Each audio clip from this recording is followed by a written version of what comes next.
del Castello di Rivoli e co-curatrice della mostra E luce che è stata organizzata nei mesi scorsi in San Francesco a Cuneo, è co-curatrice insieme a Caroline Christoph Bakarjiev, direttore del Castello di Rivoli, che anch'essa interverrà più avanti durante il webinar. Ascoltare, avere l'opportunità di dialogare e ascoltare un artista di questo livello e due grandi esperte di arte e cultura di questa levatura è interessante non solo per comprendere al meglio il linguaggio e l'arte di un grande artista, ma anche per riflettere su dei temi che sono essenziali per la nostra vita di tutti i giorni e che nel caso del dialogo di oggi sono particolarmente anche di attualità. Mi riferisco ai temi dell'ambiente, della salvaguardia del nostro pianeta e della sostenibilità del nostro stile di vita, che sono dei temi molto presenti nell'opera di Eliasson. E in questo caso l'artista, con la sua sensibilità particolare, può aiutarci a vedere delle prospettive che magari non ci sono così chiare oggi. Quindi credo che sarà un viaggio davvero molto interessante. L'intervento introduttivo però spetta al presidente di Fondazione CRC, Gian Domenico Genta, che è stato il promotore di questa iniziativa espositiva culturale e adesso anche di questa serie di eventi. Quindi io lascerei prima il saluto a Gian Domenico Genta e poi passiamo la parola a Caroline Christoph Bakarjiev per una sua introduzione, poi diamo il via al dialogo tra Marcella Beccaria e Olafur Eliasson. Prego, Presidente Genta. Grazie Andrea, è un grande piacere essere qui oggi. Siamo la dimostrazione che la cultura non si ferma, anche perché pochi minuti fa abbiamo avuto l'informazione che oltre 800 partecipanti a questo webinar sono ansiosi di partecipare e di fruire di questo dialogo tra il grande artista Olafur Eliasson e Marcella Beccaria con l'intervento di Caroline Christoph Bakarjiev. La Fondazione Cassa di Risparmio di Cuneo ha certamente nell'ambito artistico-culturale in questi anni messo i suoi piccoli mattoncini, è riuscita a organizzare sempre con l'aiuto del Castello di Rivoli importantissime iniziative, importantissime mostre con artisti internazionali. Voglio citare Giuseppe Penone, l'ultima mostra che ha avuto un grandissimo successo e che è tra l'altro un artista della nostra provincia, perché è nato e risiede estate a Garessio, e questo ci fa dire che la creazione della cultura d'impresa e le professionalità che abbiamo presentato alzano certamente l'asticella del livello culturale di una provincia che al momento è conosciuta per le sue bellezze naturalistiche e per il grande patrimonio agroalimentare. Siamo una provincia nel quale i vini e tanti prodotti la fanno da padrone. Però noi vogliamo offrire anche un livello culturale molto importante e proprio questo ci ha spinto a collaborazioni come quella che oggi vi viene presentata, e abbiamo un grande rammarico che questa mostra, che purtroppo è stata aperta pochi giorni perché tutti sapete il periodo è un periodo particolare, non è stata fruita nel modo in cui noi speravamo. Però abbiamo adottato iniziative soprattutto con le scuole e abbiamo fatto promozione con dei video che hanno raccontato, anche se non nel modo in cui sarebbe stato possibile una visita in loco, quello che di fatto avviene in San Francesco.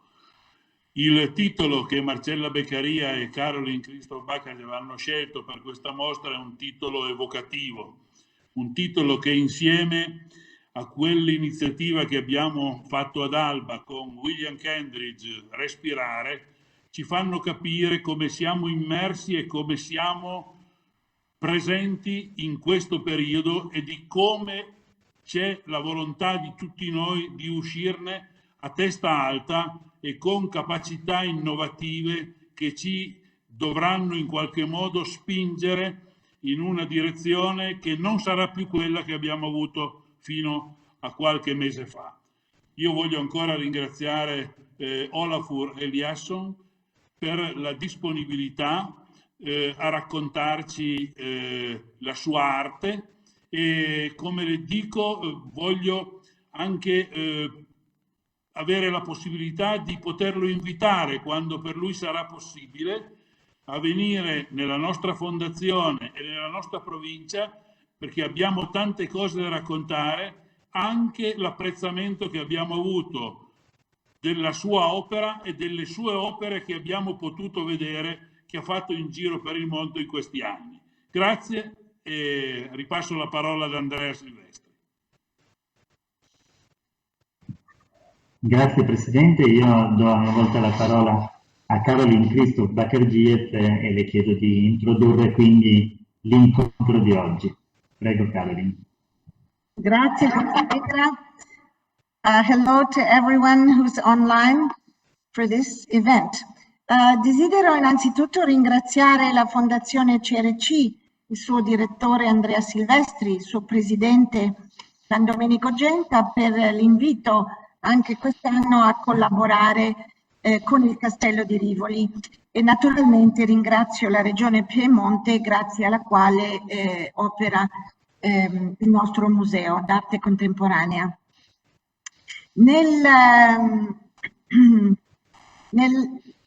2008 Olafur Eliasson venne al Castello di Rivoli e realizzò appositamente un'opera per lo spazio. Si chiama The Sun.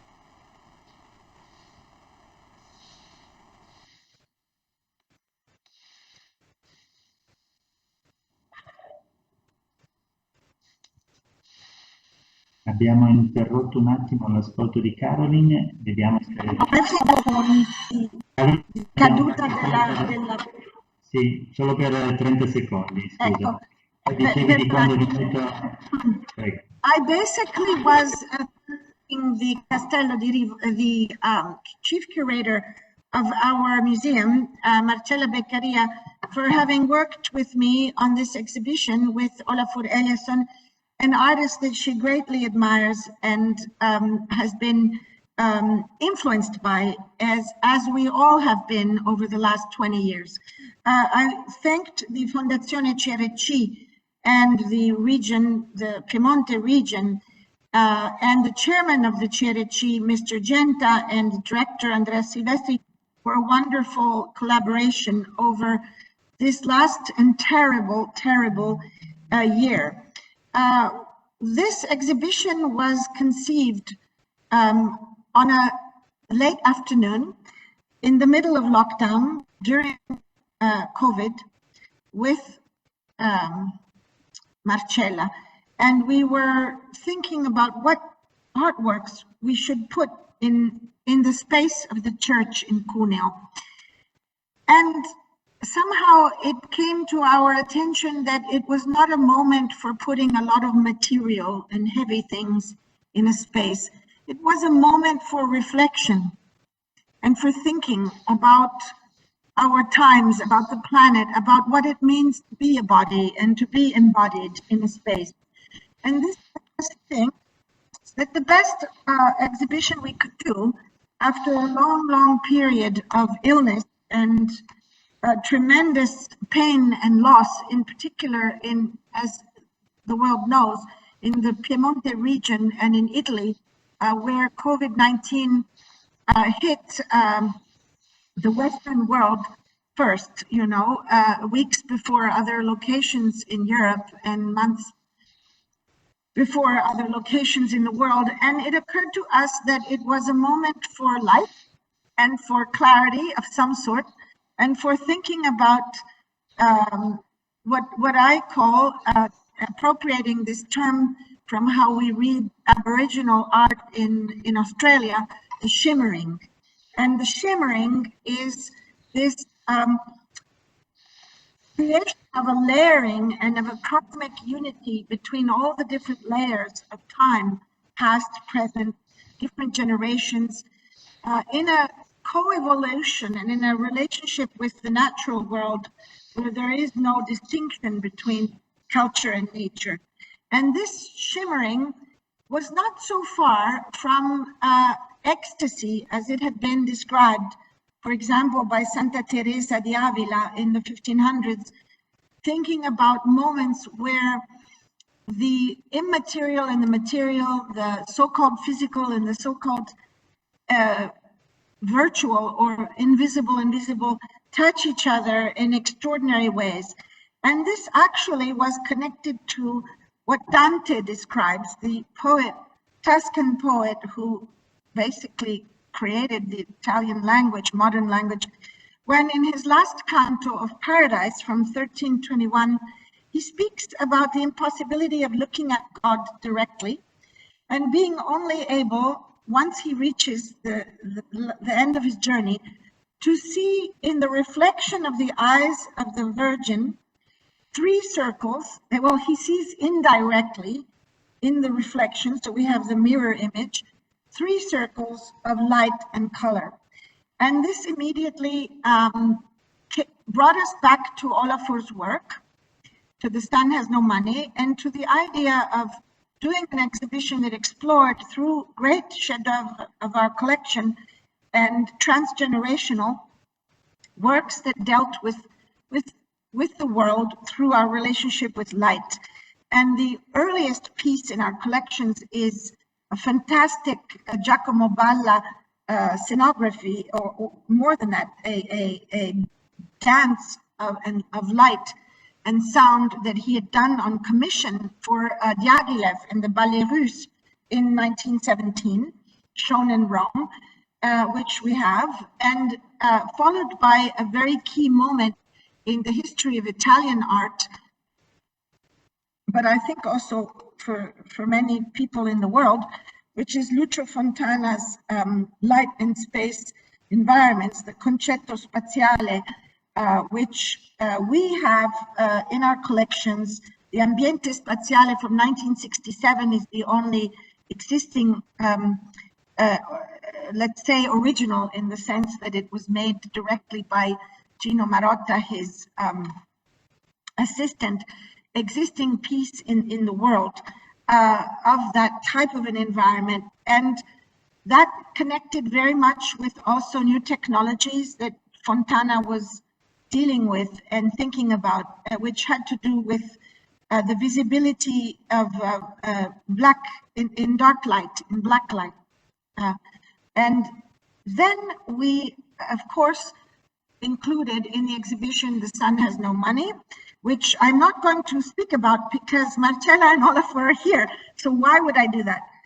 Why would I do that? But I can tell you that it's in the apside of the church, the consecrated church where the exhibition is held, and that has a meaning, I think. And finally, we wanted to commission a new work and to work with a young artist, and we chose Renato Leotta, who is an interesting artist living in between Torino and Sicilia. His home in Sicily is, of course, a space of great sunlight, and his work, in a kind of state of minoritas, if we wanted to consider this as a situation for thinking about what the artist does today, in a region where arte povera was born, where great artists came out, Marisa Merz and Mario Merz and so on. Renato, in a kind of humble, oblique, displaced manner of the young artist, created simply an illumination of the space of the church, different positions and things within the church, using leftover and obsolete headlights of Fiat cars. So it's both a kind of recirculation of the energy that used to be in the industry of car making after the Anthropocenic shift, in which we are all now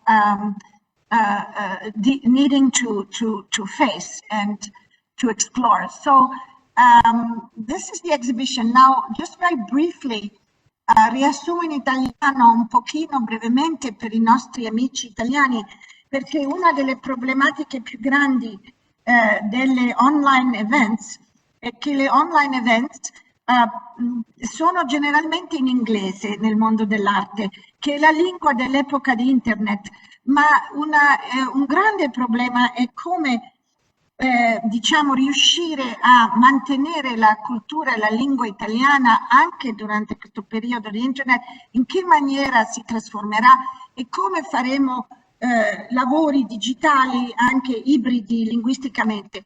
Quindi ho molto apprezzato che Olafur Eliasson, en passant nella preparazione per questo evento, disse ma quasi quasi lo potreste tradurre in latino anziché in inglese. In effetti.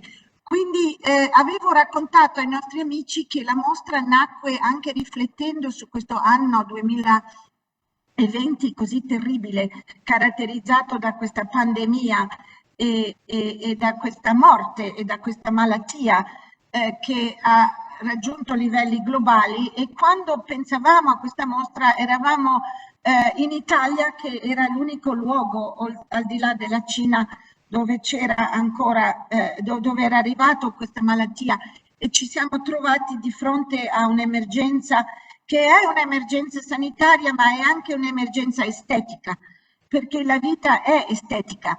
Il fatto che non è possibile usare i nostri sensi e uscire nel mondo è una tragedia estetica, prima di tutto, prima che ogni altra cosa, perché noi non salviamo la nuda vita, dobbiamo salvare ben più che la nuda vita. La nuda vita è semplicemente una cosa nel mondo.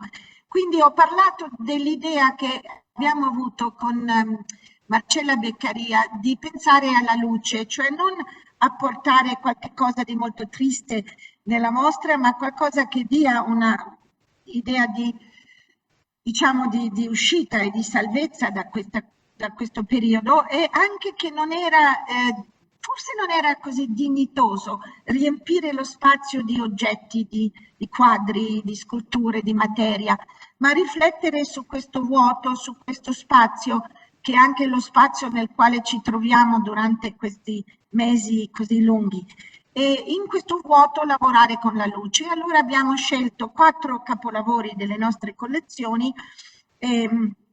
Ringrazio anche tutti coloro che hanno reso possibile questa collezione, quindi la Regione Piemonte e anche la Fondazione CRT e anche gli amici del Castello che hanno sostenuto anche il lavoro del giovane Renato Leotta, e la CRC che ci ha dato questa grande opportunità di raccogliere in un unico momento 4 capolavori. Feu d'artifice, creato da Giacomo Palla, forse la prima installazione di luce e suono della storia dell'arte, 1917, fatto su commissione di Diaghilev per i ballet russe, senza danzatori. Oggi sembra banale fare una cosa del genere nell'era, diciamo, delle videoproiezioni, eccetera, ma dobbiamo pensare a cos'era il mondo nel 1917, e quindi siamo abbastanza all'inizio della elettricità e delle idee di proiezioni, di suoni e di luce. E poi l'opera grandiosa L'ambiente spaziale di Lucio Fontana, che per primo ha anche voluto sperimentare l'ambiente immersivo. Questo già dalla fine degli anni 40, inizio anni 50, questo ambiente spaziale del 67 è quello che lui creò per una mostra chiamata Lo spazio dell'immagine a Foligno, Very Important Exhibition, ed è nelle nostre collezioni per donazione proprio di Teresita Fontana, la vedova di Lucio Fontana. Poi abbiamo scelto naturalmente il grande lavoro The Sun Has No Money, che non descrivo perché ne parlerà Marcella con Olafur a breve, lavoro fatto appositamente per la nostra Sala 18 in un momento molto particolare della storia e anche dell'economia. Se vi ricordate, il 2008 e subito dopo il 2007, che è stato un momento critico anche dal punto di vista economico, e da qui il titolo The Sun Has No Money, il sole è gratis, il sole non ha soldi, il sole è senza soldi. E infine un lavoro di un giovane artista piemontese, Renato Leotta, che è piemontese di origine siciliana e che mantiene questa memoria della luce e del sole e ritorna spesso, va su e giù moltissimo dalla Sicilia al Piemonte, dal Piemonte alla Sicilia, e che in una sorta di vena di minoritas, di fronte ai grandi giganti dell'arte degli anni 60 come Mario Merz o Fabbro o Penone o insomma i grandi Cunellis, grandi artisti che hanno usato fuoco, elettricità, luce, ma con una potenza proprio di una generazione di artisti, Marisa Merz, che hanno cambiato il mondo, hanno cambiato la definizione di arte, con una certa posizione quasi di minoritas si mette a illuminare dei dettagli della chiesa a Cuneo con dei fari di macchine automobili Fiat, quasi fosse un materiale obsoleto. Quindi in sostanza è una riflessione sulla caduta di un'era, della grande era industriale, diciamo, e è un'apertura al problema che è quello dell'energia, che è il nostro problema principale, diciamo, nel XXI secolo.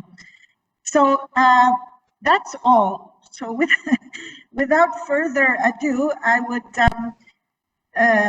ask Marcella to introduce her talk and not translate as long as I did, because that would mean that there's no time for you and Olafur to speak. I again would like to thank Olafur for being with us today. Thank you, Marcella. Thank you. Thank you, Caroline. Thank you, Caroline. Grazie, Caroline. Grazie anche ad Andrea Silvestri e Gian Domenico Genta della Fondazione CRC. In modo da non direi proprio sopperire alla impossibilità attuale di accedere allo spazio, ma almeno di rendere visibile, se non diciamo tangibile a livello esperienziale, alcuni dei concetti che Caroline Cristo-Baccarger così bene ha raccontato. Facciamo vedere un brevissimo video e poi cominciamo al fine la conversazione. So Olafur, now we just show a very brief video that was taken in the space of the church, that is the place in which the exhibition A Luce Fu is taking place. So that for the viewers who could not access the space, of course, considering the current constraints, it is at least visible to see, if not truly experience your work and some of the other artworks exhibited. So we can launch the video. Per favore, lanciamo il video, grazie. Thank you.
immagini che riguardano appunto l'allestimento dell'opera presso la chiesa di San Francesco, che è lo spazio che ospita il lavoro di Olafur Eliasson nel contesto di Luce. And Olafur, you need to be patient because I'm going to do a very brief introduction about your work in general. Of course, I guess quite a large number of the participants today know about your work, but for the few that did not follow you in the past years, I'm just going to briefly recap because it's really indeed a wonderful opportunity for this exhibition to be able to show your work, considering that you have been really, as Karen said, shaping much of I guess the thoughts and the ideas about art that we currently have, so it's thanks to your work. And vorrei solo far vedere alcune immagini come una breve carrellata, in modo da brevemente ripercorrere alcune tra le grandi opere che Olafur Eliasson in questi anni ci ha regalato. Olafur Eliasson è un artista nato in Islanda e cresciuto in Islanda e in Danimarca. La memoria dell'incontro con la natura è in un qualche modo alla base del suo lavoro, ma al tempo stesso nel lavoro di Olafur è costantemente presente la percezione che noi viviamo chiaramente in un mondo nel quale l'esperienza è immediata, e se vogliamo in questo il lavoro di Olafur davvero è stato tremendamente capace di anticipare l'attuale esperienza che noi stiamo vivendo. E vediamo ad esempio qua la Biennale di Venezia, Venice Biennial, quando Olafur ha fatto il padiglione della Danimarca nel 2003, e negli anni Olafur ha sviluppato una vera e propria teoria riguardo alle proprie opere, chiamandole macchine per vedere, ma anche macchine per pensare, perché in questo l'artista appunto è sempre stato capace di farci comprendere che anche il concetto di natura che noi abbiamo in un qualche modo è mediato dalla nostra esperienza culturale. Quindi nel suo lavoro è sempre molto evidente quello che è l'apparato tecnologico che in un qualche modo permette ai visitatori di entrare in contatto con una certa esperienza, e quindi il riferimento alla natura è un riferimento fortissimo, ma che al tempo stesso mantiene sempre ben presente il fatto che noi viviamo chiaramente ormai in un'epoca che è stata definita antropocene, nel quale è l'esperienza umana che in un qualche modo ha profondamente modificato quella che è la natura del pianeta, e che quindi non è possibile in un qualche modo tornare a uno stato pregresso senza riuscire almeno a mettere in campo un grandissimo impegno. I lavori di Olafur sono esperienze immersive, sono esperienze che modificano radicalmente appunto la percezione dell'arte. In questo caso questa immagine di questo lavoro in Danimarca, uno tra diciamo, i grandi casi in cui Olafur Eliasson ha riproposto appunto l'idea di un paesaggio naturale ma portato all'interno di quello che è il luogo museale. E moltissimi sono appunto gli esempi, perché negli anni Olafur ha abitato in un qualche modo, ha reso visibile, tangibile ai pubblici di moltissimi musei, e non solo, in tutto il mondo il suo lavoro. Quindi vediamo qua installazioni ad esempio a Stoccolma, recentissime mostre ancora nell'anno passato ad esempio a Zurigo e anche in Giappone. E in anni recenti la pratica di Olafur ha man mano portato anche l'arte sempre di più nello spazio pubblico, perché il public space, come sappiamo, è per Olafur chi è fondamentale nel suo pensiero, e quindi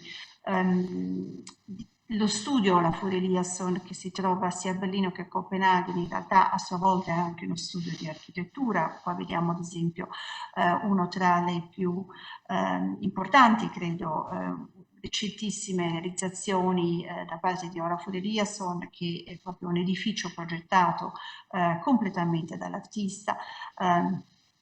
In modo da in un qualche modo mettere in campo e rendere tangibili tutte quelle che sono anche le sue desideri di verificare quella che è l'esperienza umana all'interno dello spazio. E poi grandi installazioni che sono avvenute nello spazio pubblico, come le famosissime New York City Waterfalls, nel quale Olafur ha riproposto l'esperienza, ad esempio, di grandi cascate nell'ambito dell'ambiente urbano. E concludo così la presentazione. È recentissima la nomina di Olafur a Goodwill Ambassador da parte del programma delle Nazioni Unite per lo sviluppo, proprio in risposta a quello che è il suo ormai ben più che decennale impegno nei confronti appunto delle emergenze climatiche e ambientali che stiamo attraversando e che in qualche modo sono state fin dall'inizio della sua pratica al centro della ricerca appunto di Olafur Eliasson. So Olafur, I made a very brief presentation about your very long history of, I would say, successes and wonderful exhibitions and works that have changed in a way the cultural landscape. So thank you very much for being with us today. The piece that we would love to publicly discuss today, it's this wonderful work, The Sun as Money, that is currently exhibited in the church, in the former church of San Francesco in Cuneo, in the context of this group exhibition, Luce. And it's a piece that, as Karen Christoph Beccaria before said, was originally made in conjunction with an exhibition for the Castello di Rivoli, because it's, I guess, immediately also very important to say that in most cases, your works also originate in response to the context that you encounter. So they, in a way, truly address the place, the space, and the people. And despite the fact that this piece was born in 2008, having the possibility to reinstall it now in this past months in Cuneo, I guess was also for us, but despite the fact that we know it quite well, was a very interesting occasion to further explore it and to better understand also the possibilities that works like this have in relation to the different spaces that they encounter. But I guess the first thing that would be probably very important to go through was the first ideas that you had when you conceived the work as The Sun Has No Money back in 2008 in a very particular context, because of course those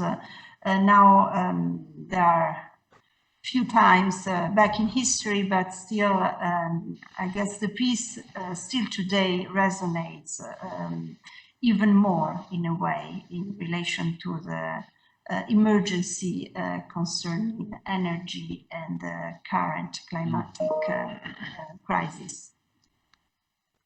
Well, thank you, and thank you for having me. And that must be the longest introduction I ever had, and with such eloquence. And even though I don't understand, now I'm really sorry I don't understand Italian. I could pick up bits and pieces here and there, and the historical significance that you went through, whether the recent history of my work or going back to the Renaissance, is is a sign that the science at Castello di Rivoli is so impressive always. So thank you for rendering me in the context of your great knowledge about the past. And now let me get to the question so we can actually get started. Having said that, it's a privilege to be here with you all. See, as you remember, in 2007 we had the financial crash, and 2008 also, and on the invitation to having to make a piece in your amazing museum in Castello di Rivoli, I was, like many other people at the time, because there is a kind of reference to today, in that I was getting concerned with the fact that everything, because of the financial crisis, was about money.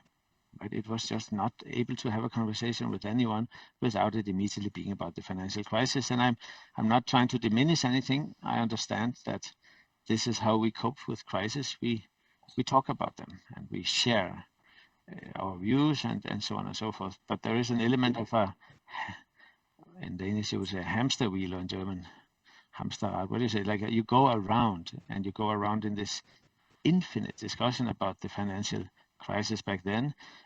So I thought, why don't I make a piece? I just say this is not, on one side about the financial crisis, the sun has no money. It's about something else. And that idea of reaching out to what is beyond this sort of self-indulgent, constant focus on what is bad, what is out there. And of course it is, as you said, well, what is out there is a bigger concern, maybe the biggest of all, and still is today. That is the one of how do we, in fact, take upon ourselves to solve the climate crisis? With what measure are we able to address a crisis of such proportions that it is, it takes more than rationality, it takes more than sort of pragmatism. It does take pragmatism as well, I get that, but it takes a lot more. And that's why I thought of the title sort of came out of this. The sun has no money. We simply need to address it on a different scale. And I think the reason why I start by saying I think we are in the similar situation today. We are, and for the right reasons also, we are talking a lot about COVID, for instance, right? And I'm not saying we're talking too much, but there is a responsibility with regards to crisis like the one we're in, is to preserve a little bit of space in our hearts, and let's say in the pool of worries that we have, it's important to preserve a little bit of space for other things as well, because we had, like we had in 2007 and 8, we forgot to talk about the environment, and suddenly it was as if economical stability, and I know how important that is. I think we suddenly did not talk about the environment at all. We eclipsed, so to speak, environment. And I do think that it's too early for me, and I should not make myself the judge on behalf of or on the expense of other people. But the situation is such that to balance out the way we talk about what we are afraid of, our concerns, our fears, we should find the balance of having talked enough about them to best solve them, and then preserve time to also talk about something else. So I can say here in my studio, for instance, and I say it with an element of humor, I have banned talking about COVID Monday, Wednesday, and Friday. So we can only talk about COVID Tuesday and Thursday, because people just don't talk about anything else. And I'm not saying, I don't recommend it. Just for the record, I don't recommend you doing the same, but it works here.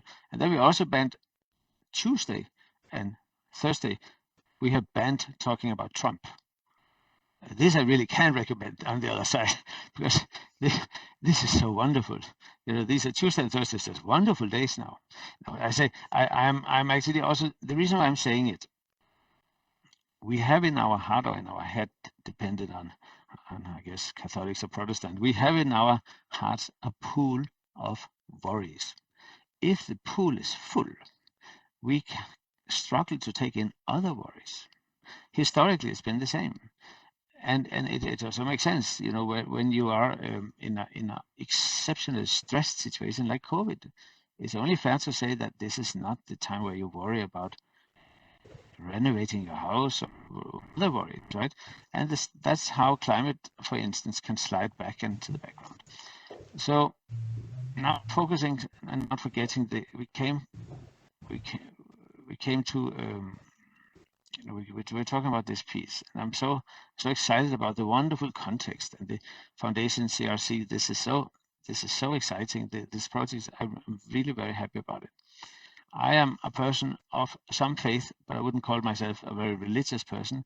But I'm spiritually enough to understand the significance of commitments like the one that the exhibition is making to this type of sites.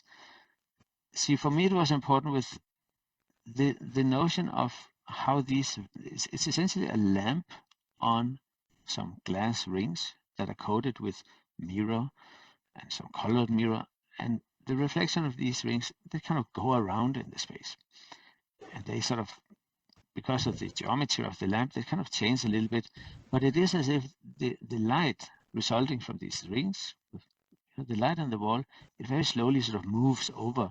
It's almost as if, we know, like a copy machine. You can make a copy, there's a line of light that sort of makes the copy, or a scanner. When, like in the old days, a scanner was sort of read. It is as if your eyes start going around very slowly. You just look at the light, and it is as if the light is kind of somehow reading or scanning or observing, instead of focusing on what is exactly there. And the reason why I think, in particular in Italy as such, this is interesting is because, you know, the central perspective proposed to us a way of seeing and experiencing the world. It organized the perception of depth. It gave three-dimensional and maybe even open up for four-dimensional understanding. It gave algebra feet and hands to be spatial with. Right? We could suddenly make drawings. We had suddenly painters who changed the way we saw things. So a lot of things were organized, but it was all organized within the central perspective. The vanishing point, the lines, what was closer to us was bigger, what was further away is smaller. You know, things organized themselves according to the rules of central perspective. And they were not bad, the rules. Olafur, maybe if it's okay with you, since you are mentioning Italy, I would briefly translate this first part of your. Oh, I forgot that. I'm so sorry. My God, are you going to translate all of this? Yes. No, I will just Yeah. recap a few of the key points. Absolutely, I enjoyed it. Thank you so Una much. brevissima traduzione, e colgo l'occasione appunto per interrompere Olafur, visto che ha citato l'Italia. Il lavoro, ricordava l'artista, si origina appunto negli anni 2007-2008, anni che sono stati segnati da una pesante crisi finanziaria. E Olafur ricorda come in un qualche modo ci sia un parallelo tra quel periodo appunto gravemente segnato da una crisi e quello attuale, che in modo chiaramente diverso è segnato dalla crisi epidemica. E ha raccontato il modo in cui in un qualche modo si ricorda che in quegli anni le discussioni fossero sempre incentrate sulla crisi finanziaria, così come in un qualche modo adesso si tende quasi sempre solo a parlare di Covid, e quindi cercando anche di portare, diciamo, una sorta di nota di serenità quasi all'interno dello studio, nello studio di Olafur, che dico per inciso è un grandissimo studio a Berlino, dove in certi momenti lavorano quasi più di 90 persone. Si sono dati una regola. La regola dice che si può parlare di Covid solamente alcuni giorni, tipo solamente il martedì e il giovedì, negli altri giorni non se ne può parlare, piuttosto che ci sono anche dei giorni in cui assolutamente non si può parlare di Trump. Questo l'ha detto appunto sorridendo, ma in modo da raccontare i modi in cui secondo lui dietro questo sorriso c'è una grande verità, cioè che è importante anche nei grandi momenti di crisi di tenersi uno spazio, di preservare uno spazio individuale per pensare ad altre cose, proprio perché in quegli anni di crisi finanziaria, ad esempio, non si è tenuto un sufficiente spazio per pensare alla crisi climatica, e attualmente ne stiamo pagando le conseguenze.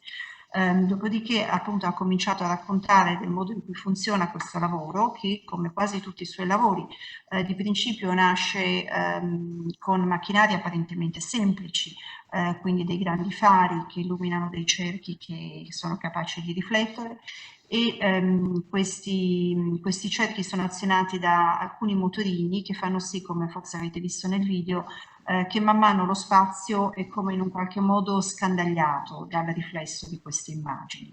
E ha raccontato il modo in cui questo lavoro in un qualche modo si origina, secondo lui, e ha comunque una relazione anche con una visione che, se vogliamo, è profondamente italiana, che nasce in un qualche modo da riflessioni che concernono la prospettiva e l'uso della profondità.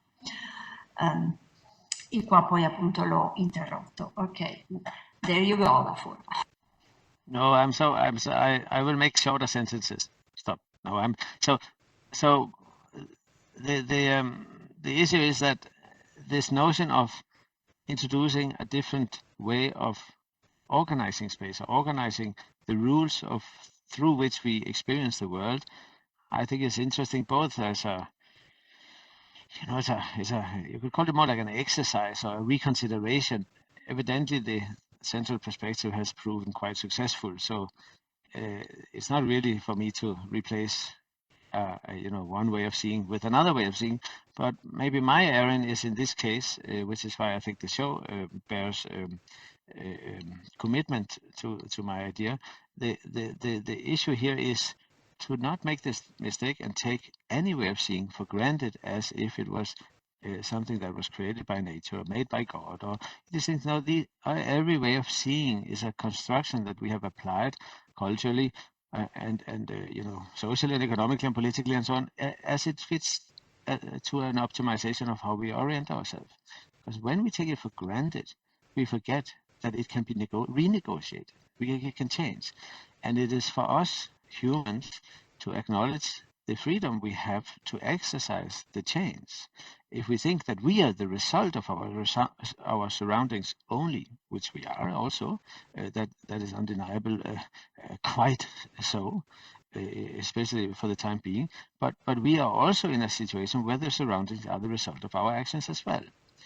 We can actually change the world, and as much as we think democracy, for instance, is so incredibly stable and will never shake, we only just recently saw, a week or two ago, in America, democracy is like, it's an elusive, strange thing that with a little bit of the wind in the wrong direction, it is all questionable.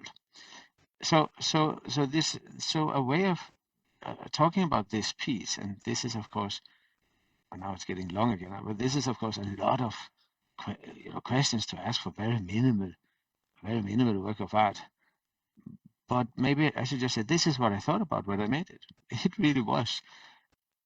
And yes, I get it. It's two rings with a bit of light that just turns. I mean, if you see something else, I am actually quite happy, and I'm not saying my way is right, but this is how I work.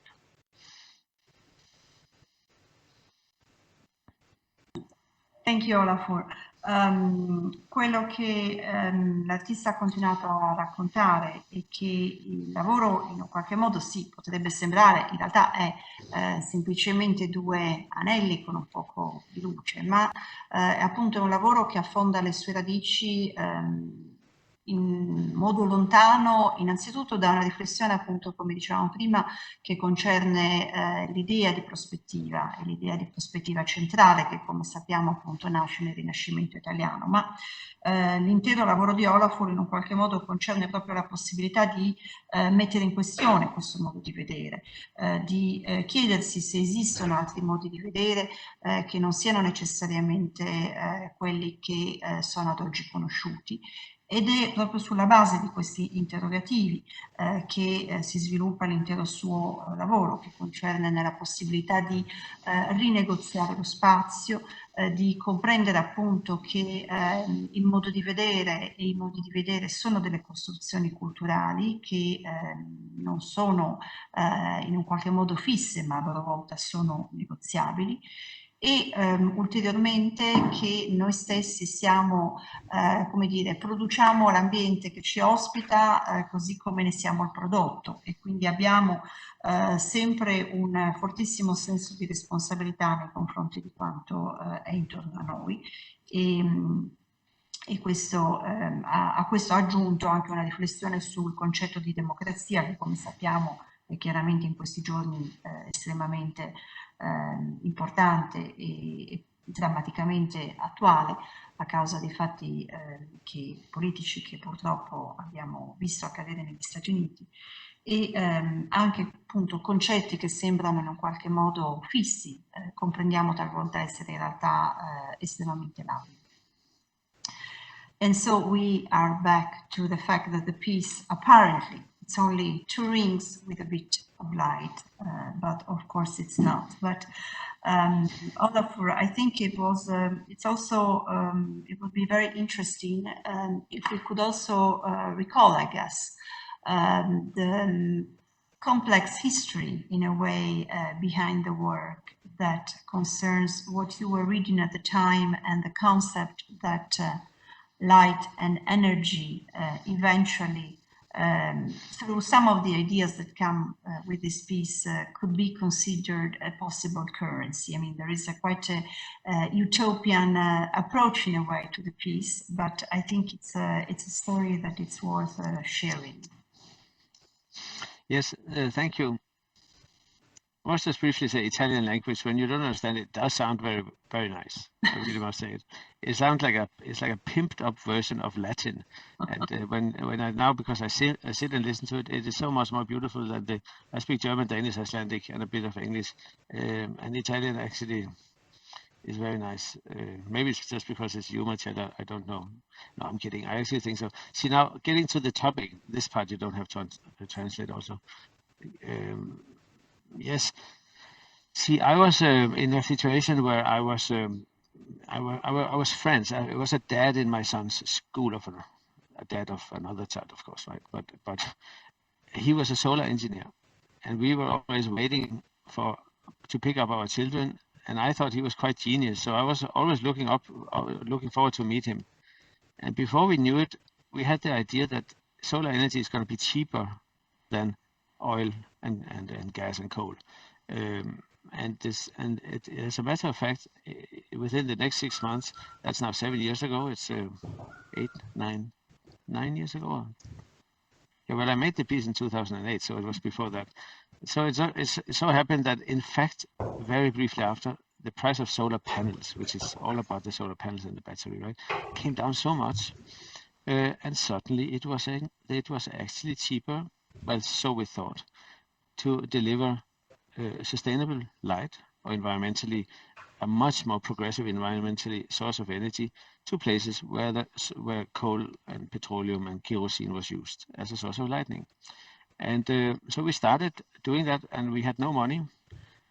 The sun had no money at all. We had not enough money, let's put it this way. And I was then invited to participate in the Olympics, not as a sport person, but I was invited to make a little work of art on the occasion of the Olympics in London. And I made a proposal for them, and the proposal was a kind of a torch that everyone could run with. And my idea was to decentralize the torch. So everyone has a torch. Everyone also who cannot go, especially people who have no light in with it, like for instance in Africa. See, a lot of people know, this is not a well-known story, but it's true. But the Olympics didn't like this notion of decentralizing the torch. This kind of goes against the idea of the Olympics. They thought that the torch is only one. And I disagree. I said, no, the torch is, everyone is the torch, of course, in the world. So that meant that, and by then I had received a little bit of money. And I said, no, I'm not giving it back, of course. I made my proposal, you didn't like it, okay, keep the money. And that is the money with whom, and this is kind of beautiful because, you know, the Olympics is everyone. Very soon after, we were delivered a source of energy. Do you have a little son? Do we have a little son? Very soon after, I had delivered a small handheld solar-powered torch.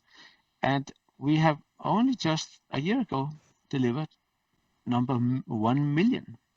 So in the meantime, I mean, I know the population of the world is, what is it, 7.5? Well, let's say the population is growing faster than we are delivering the little lamps, sadly. But all in all, the idea is that a lot of people live in places where there is no access to energy. And see, this is the way it looks here.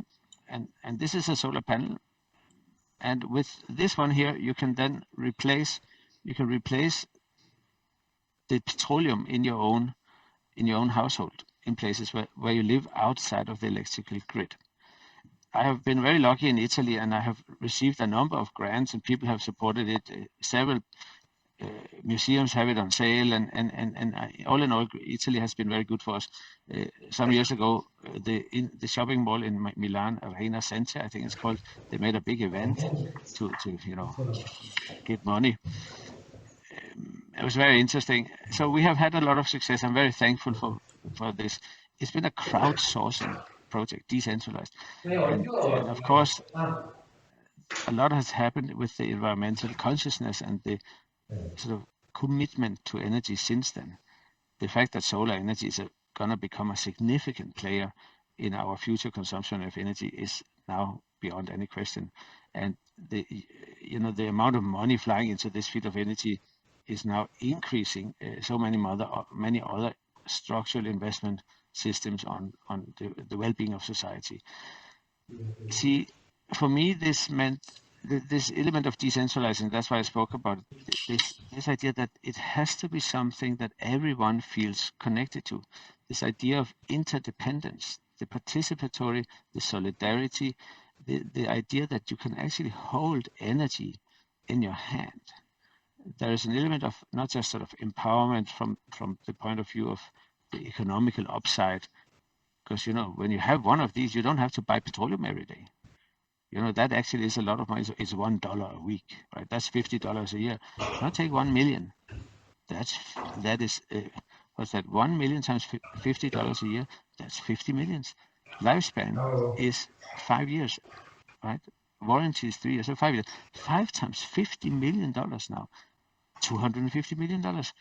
$250 million worth of petroleum not being delivered out of the grid in Africa.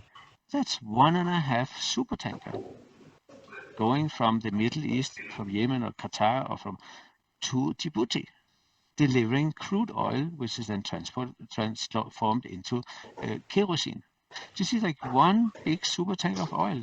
I took that out with my friend standing waiting for our boys picking them up from school. And that money, $250 million, stayed in the places, right? It didn't go out to the oil companies. So my point here is, with very little, you can do a lot as long as you organize it right. And that's the idea of the sort of the crowdsourcing, the decentralizing. And that is why being able to see through a different lens and see central perspective is not by definition a truth, it's a construction. And to be able to see that is so fundamental, because otherwise we won't be able to change anything. See, now I spoke too long again. I'm so sorry. You can translate this. Thank you, Olafur. And then before we finish, though, I also want to go back once more to the piece and to the story that you originally told me about the artwork. Ma prima di ritornare al lavoro, diciamo, Olafur ha raccontato innanzitutto le conseguenze di questo lavoro, perché questo lavoro è appunto quello presentato in questo periodo alla chiesa di San Francesco, in un qualche modo è veramente al centro di una grossa riflessione che l'artista ha fatto negli anni, che riguarda il valore dell'energia solare, la possibilità di usare una prospettiva diversa, visto che appunto citava il concetto di prospettiva, e ha raccontato come a un certo punto, dopo aver prodotto The Sun is Domani, alcuni anni fa è stato contattato dal Comitato Olimpico in occasione delle Olimpiadi di Londra per proporre un'idea. E la sua prima idea, l'idea che lui ha proposto, era quella di realizzare una torcia che potesse essere resa disponibile in un qualche modo a tutti i partecipanti, una torcia nella quale ci fosse un piccolo pannello solare, visto che erano anni nei quali il prezzo dei pannelli solari era sceso anche in maniera radicale. L'idea purtroppo non ha incontrato il favore del Comitato Olimpico, ma in un qualche modo ha dato a Olafur comunque la possibilità di portare avanti il suo progetto, di investire i soldi che ha ricevuto per produrre comunque questa prima ipotesi di proposal, Questo concetto si è poi materializzato in quello che appunto Olafur ha fatto vedere, che è Little Sun che è appunto questa sorta di fiore, esatto, che si ispira to an Ethiopian flower. It's a sort of daisy, e la forma è quella di una margherita gialla in un qualche modo, che è un fiore tipico dell'Etiopia, al quale appunto Olafur si è ispirato. È un oggetto che, come vedete, è molto semplice. Sul retro ha una batteria solare. Can you show the solar battery as you were showing before? Exactly. Quindi può essere ricaricato semplicemente esponendolo al sole, e ha una vita media di 5 anni. Ad oggi Olafur, grazie anche alla compagnia che ha intenzionalmente fondato e che è esclusivamente dedicata alla produzione appunto di questo oggetto, che diciamo è un oggetto d'arte ma in edizione intenzionalmente illimitata, ne hanno prodotti 1 milione. E attraverso un lungo calcolo che qui non ripeterò, ma Olafur in qualche modo ci ha raccontato quella che è la stima che lui fa di quanto petrolio, in un qualche modo, l'uso di questo oggetto ha permesso di risparmiare, che sono circa 250 milioni di dollari di petrolio, se non sbaglio il calcolo che ha fatto appunto Olafur. E quello che forse posso appunto aggiungere è che questo oggetto è intenzionalmente venduto da Olafur a un prezzo bassissimo e attraverso appunto la compagnia nei paesi cosiddetti off-grid, perché è una lampada portatile che può essere usata per studiare, per leggere, e che in un qualche modo sostituisce peraltro anche le tradizionali lampade a cherosene, che come sappiamo inquinano moltissimo, ma che sono ad oggi molto utilizzate appunto nei paesi che sono off-grid, e che invece è reso disponibile in paesi come insomma molti paesi occidentali ad un prezzo diverso, di modo che diciamo chi lo compra anche in Italia è disponibile, l'abbiamo peraltro anche ospitato più volte nel bookshop del nostro museo, può in un qualche modo aiutare questa compagnia, che è veramente una social company con appunto uno scopo assolutamente molto importante.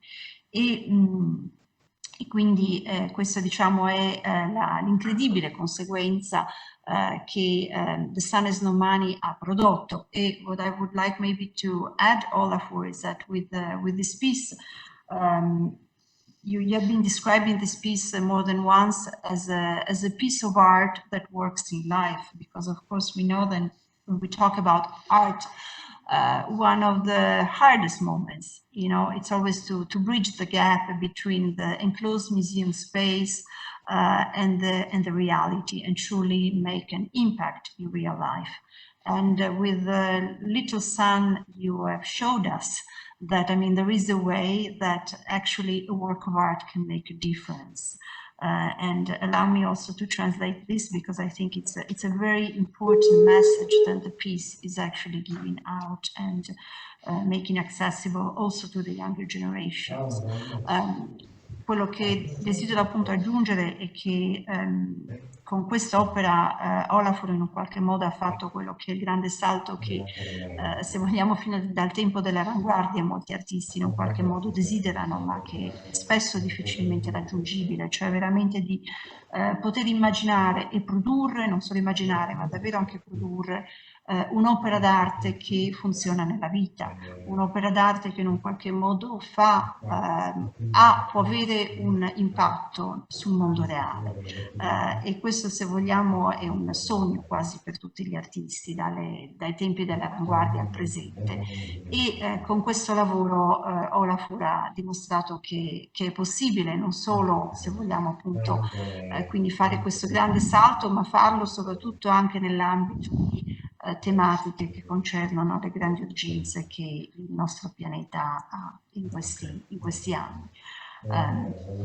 And what I would love to briefly go back, if you still have time, Olafur, it would be the original thoughts about The Sun Has No Money. Really the story where that you told me where you were reading macroeconomy books and you were thinking about the possibility of somehow utopically reverse south and north and giving an amazing new currency to some countries that have been historically somehow deployed of their richness. Mm-hmm. Yes, that is true. Yeah, I'm still thinking about these things. It would be interesting if when the sun shines, it's raining down with money, you could say, right? Energy. If one could actually realize that a lot of countries which are resourceless would evidently have more sunlight, and you know, Iceland would not do very well. So there's a sort of north-south, with, you know, turning there. It's interesting. Sadly, the Middle East, they will be fine anyway. The one who sells all the oil, but not sadly, but you know, that's. But so I do think a lot of people are focusing on the needed utopian imaginary. It is evident that we need a little more courage than what is, how should I say, because it's important not to patronize anyone, and it is clear that everyone is participating to their best. But it seems to me that the degree of conservatism as to wanting to go back to where we came from is probably preventing from a more progressive fact that the future is not gonna be like it was before. And I'm a little bit concerned with the, you know, the people who walk backwards into the future. You know, so if they're not facing forward, so to speak. And I think it's very important also to say I'm not facing east, I'm not facing west, as I believe. I'm not sure if it was Helmut Kohl who said it on the occasion of the end of the war. And now today we can say I'm also not facing up and not facing down, whether in the church or with the environment, for that matter. Dante might have said up and down, I'm facing forward. This is so important, and that is why there's sort of the imaginary, because what is in front of us has not happened yet. It seems so clear, but it is still sometimes surprising when you say it. There is this idea that that is why to utopia is so important. The idea of believing that tomorrow will be better than yesterday. Can I just say a small detail about Dante? In that very book you mentioned, The Paradise, the end of the book says, above the gate to hell hangs a sign that says, abandon all hope. And then Dante writes, and the same sign hangs above the gate to heaven. I just think so interesting. I don't know exactly, but this is so fantastic. But getting back, so you know, this principle of where are we today, I must say, I think that all art works in life. You know, it's funny to say it about Lilson, a work of art that works in life. I didn't say all the other art does not work in life. And I must tell a small anecdote, if you don't mind, and that maybe can, if you have time for questions or however we end this. This is now almost 10 years ago. I had only made the first lantern, and my co-founder Frederick is his name. We were in Ethiopia on a marketplace, wonderful market, and lots of people, and they were selling herbs or fruits and herbs or vegetables and herbs. And I was standing with this old lady and a translator, Wondem, the translator. And I said, do you think you can sell this here? It's new, I haven't, you know, I'm gonna try to see if I can make it. And do you understand, you know, what would you do? And she looks at it and says, well, I don't know. First of all, I'm not sure I believe that the sun and this one is gonna talk to each other. But, you know, well, she thinks, and then I explained it. It's a solar panel light, and it's affordable. It's made for poor people. I say. Oh, she looks at this and says, yeah, it's actually quite smart. But what do you mean it's a work of art? She says. Well, it's a work of art, and it's also a lamp. But art? She says, do you mean art like in the church? That's actually not what I meant. But I look at her and I says, well, maybe that's art for her. I say, yes. And she said, oh, wow, that's amazing. And then I see her, and then I realize art just makes it so much more interesting, because it takes away this kind of pragmatism and the functionality and the sort of rationalism I had put into her hands. But it's of course it's light for many different things. It's light for everything you need light for, right? For also for. But then she looks at me and says, I think it's really great. You will have great success, young man. But you do have one big problem, she said. And she looked at me and she has this really wonderful elderly face. And there was a bit of wisdom in it as she says, you will have one problem, young man. Oh, I say, what is that? There is no poor people here. And that's very interesting, because I was so lucky to learn so much from this, making this lamp. And one of the things I learned was to be less arrogant and less naive and less hostile, and to be more humble, because I was obviously functionalizing people. I was colonizing people. I was being sort of a racist, really clearly, right? And this was an interesting, one of many interesting learnings that I had, that simply to respect people, no matter in what situation they are, no matter where on earth you meet people, there is no one who's above anyone, right? And that was one of the things that I learned from, a work of art that works in life, because that is not necessarily something you very easily get to otherwise in the art, sort of in the cultural sector, one could say, even though, of course, we claim that that is the case all the time. Thank you, Olafur.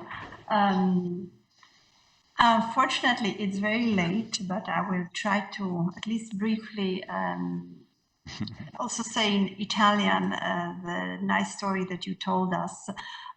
Sappiamo che è molto tardi, quindi poi siamo quasi in chiusura, ma Olafur ci ha regalato un piccolo aneddoto riguardo appunto anche ai primi giorni con i quali in qualche modo ha viaggiato con questo prototipo e si trovava in Etiopia insieme a Frederick, che è l'ingegnere con il quale ha sviluppato originariamente il progetto, e in questo mercato ha mostrato appunto un prototipo di Little Sun a una venditrice, e prima c'è stata una conversazione riguardo al fatto che fosse un qualcosa di funzionale ma al tempo stesso un'opera d'arte, cosa che non era apparentemente molto chiara.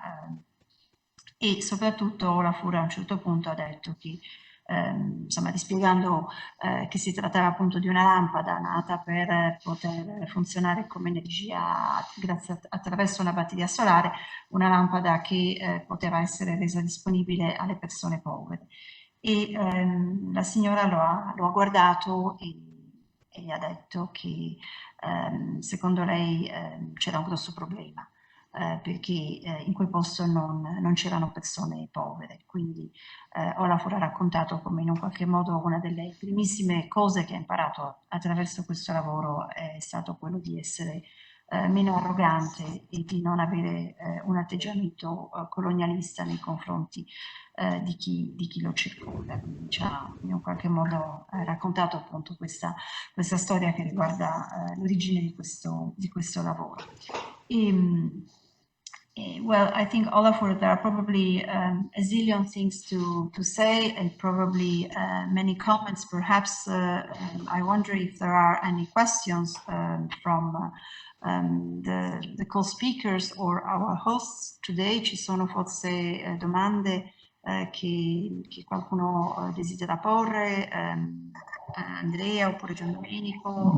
Grazie Marcella, io vorrei solo, visto che ci avviciniamo alla chiusura del nostro incontro, cogliere due parole chiave che Olafur Eliasson ci ha lasciato, e sono il coraggio e l'immaginazione di cui abbiamo bisogno tutti quanti per affrontare l'uscita da questa crisi senza l'obiettivo di tornare semplicemente allo status quo e alla situazione precedente, ma anzi immaginare nuovi modelli di sviluppo e di coesione sociale, di cultura.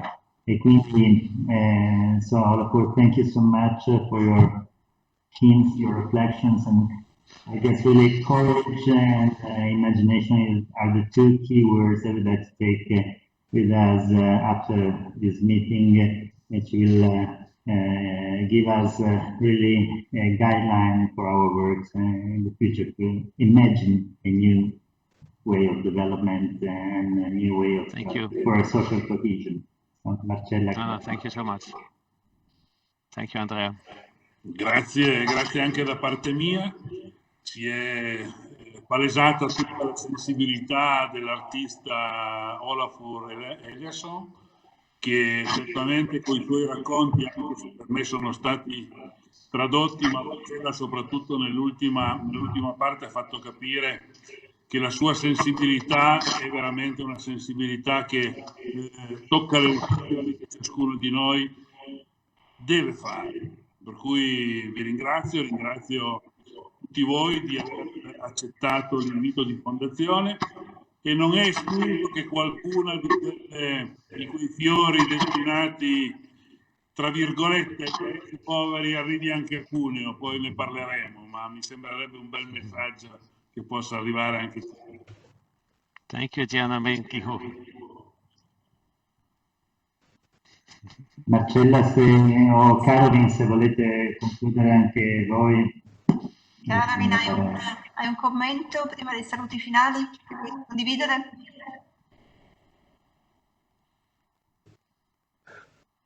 No, she left. She had enough. Okay, I guess Caroline is joining me at the screen in order.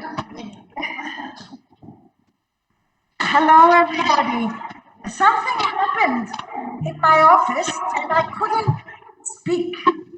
Non riuscivo più a parlare dal mio ufficio, quindi sono venuta in quello di Marcella. Questo svela che in realtà Marcella e io siamo molto vicine. Quindi I would like to thank everyone who participated and thank Olafur. Your words are, as usual, mind-opening and expanding, and I hope we can all together in some sort of a flurry of cross-disciplinary practice, which is something where the boundaries of art and what art is are not locked.